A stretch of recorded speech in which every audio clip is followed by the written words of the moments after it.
Happy Friday, Portsmouth School Department. Today, I'm not in front of one of our schools. I'm actually up in Pembroke at the National Guard Training Center.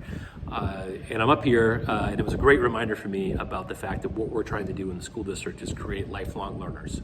Because we will not give students everything that they need, that they're gonna need to know for the rest of their lives, but we need to put them in a position to be able to continue to learn and grow as they move through. And that was true for me today.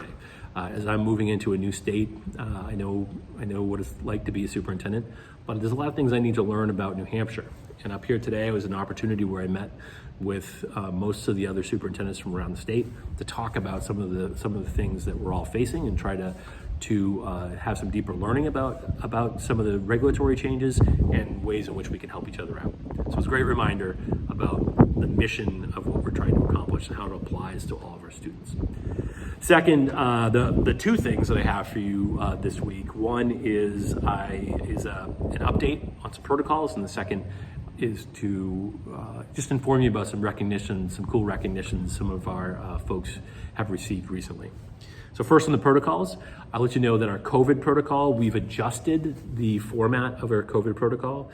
The substance of it remains the same, but nurses got some feedback that it was the two different documents were maybe a little difficult to navigate. So they've created a neat one-pager that includes some tables that is intended to be more user-friendly. It's the type of thing I know as a parent when I get in those situations where I wake up and I have to decide whether or not I'm sending my daughter to school. What I love to have is like the one-page printout that is on my refrigerator that I can take a look at in that moment when I don't anticipate it. And I think this is exactly what that does.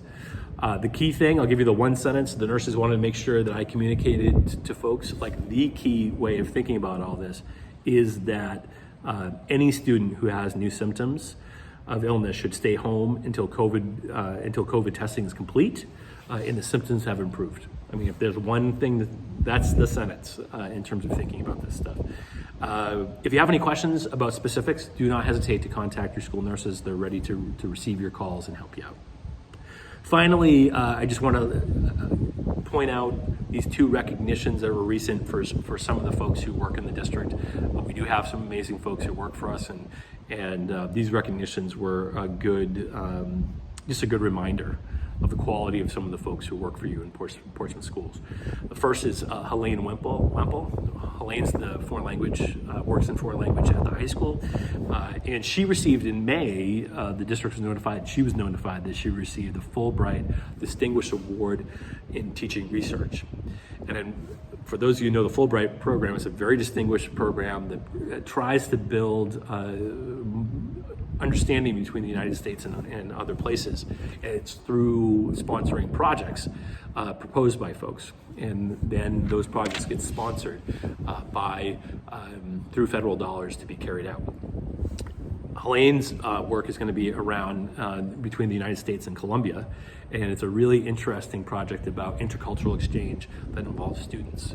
So I want to make sure we give her the kudos that she deserves for getting this prestigious grant, and at the same time knowing that it's going to improve her teaching and improve the work that we're doing here in the school district.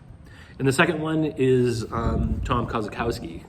Those of you who've been around athletics in Portsmouth for a long time will know Tom as Koz. And Koz on Monday was surprised by his peers at the NHIAA annual meeting in Concord with the Division I Athletic Director of the Year award. Real tribute to him and all the good work that he has been doing and what he means to student athletes in the state, and of course what he does for our students here in Portsmouth.